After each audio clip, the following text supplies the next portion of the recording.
Salve and welcome to Parsing John. Today we are doing the Latin text of chapter 1.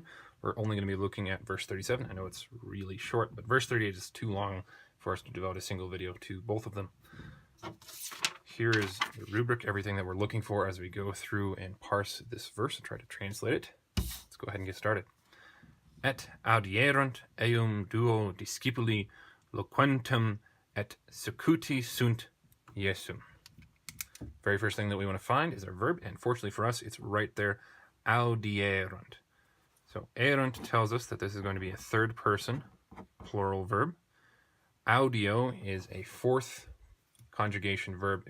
So its principal parts would be audio, audire, audivi, or audii, which is a hard word to say, auditum. So we can't tell just from the stem which tense this is, because the perfect stem could either be audi or audiu with the V as the final letter. But erunt, fortunately, is only used in the action verbs endings for the perfect tense. So we know from our ending that this is perfect. And it is, of course, active and indicative. It means they heard. Et before that means and. So just with this verb, if we take a look at the context back at verse 36, we had a direct quote happening right there. And we didn't know, without looking further into 37, which is we didn't have time for, whether or not the direct quote was supposed to end there or continue. But taking a look at this verb and this et and everything after it, it looks like our direct quote has ended, and it was only in verse 36, so we can go ahead and close that off. And they heard. Eum is accusative singular masculine, also from Isaid, means him, and this is going to be referring back to John. Could technically also refer back to Jesus, but we know that John is the one speaking, not Jesus, so that is the most logical assumption. Moving on, we find duo discipuli. Duo, we've seen that before. It is either the nominative or accusative of duo, whatever the genitive of that word is. Probably mentioned this before, but numbers are not my strong suit in Latin or Greek. Nominative or accusative, and then masculine or neuter. As we take a look at the word next to it, discipuli. Discipuli could be nominative plural or genitive singular. We probably don't need a single disciple owning two, especially since we've had two disciples beforehand.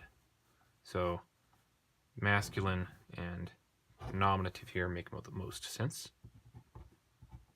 Plural, masculine, two.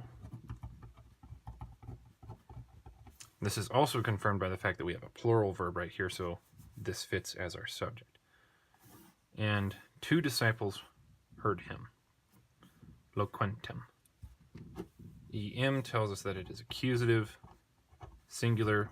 Him, we know, is masculine, and this is most likely modifying eum. And this has our present active participle ending.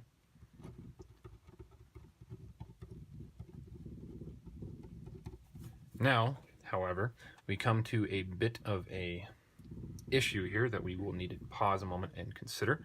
Loquentem comes from the verb locor, which is a deponent verb. This is a verb that appears passive in form, but we translate it as an active verb, and it's used as an active verb.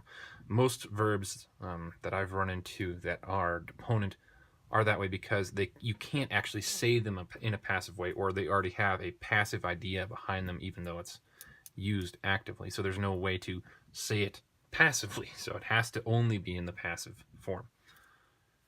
That was probably very confusing. I'm sorry. So this could mean, if we were to translate it passively, as he being said. But since this is a deponent, and this participle form here itself is an active form, which is the way that participles have to work, participles have to work in this type of verb. It's actually just him saying.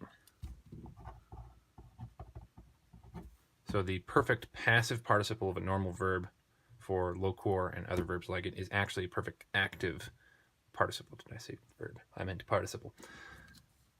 And these are as far as I'm aware, really the only verbs in the entire Latin language that get perfect active participles, even though they look passive. Again, that's the whole deponent thing. I don't think I have anything more to say about that. I'll stop rambling.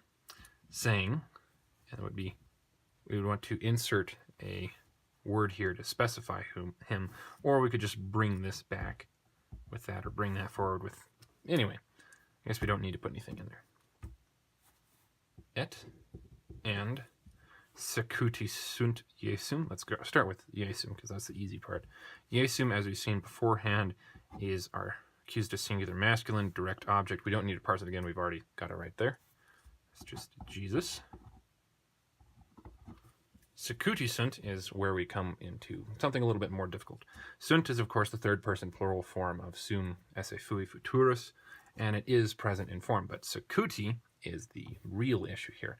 This comes from the verb sequor, which is another deponent. It's very interesting to see two of them right next to each other.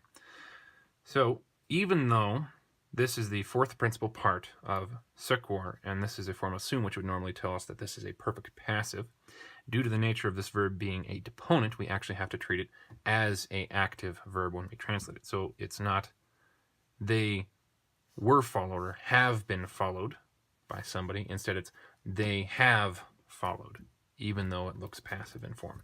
This is third person, plural, masculine because of the long I here, and also masculine because discipuli is masculine. And then it is perfect. Oh, did I say active? Deponent there. Sorry, that's how we're supposed to label them. Perfect deponent. Yes, indicative. Thinking participle, sorry. There we go. So many mistakes. And they followed. Period. And that ends verse number 37. Let's go ahead and read the English from the beginning. End quote. And they heard, the two disciples heard him. Sorry, no articles. Got to start over now. And two disciples heard him saying, or I should say speaking. And they followed Jesus. And that's the end of 37. There's nothing more to go into there. I've already rambled on quite enough. Don't let your houses burn down, people. Avoid storms and lots of wind. Have a good day. And also thank you for watching. I hope this was helpful for you. Now have a good day. You weren't allowed to before. You better not have skipped the end of the movie, video, whatever. Bye.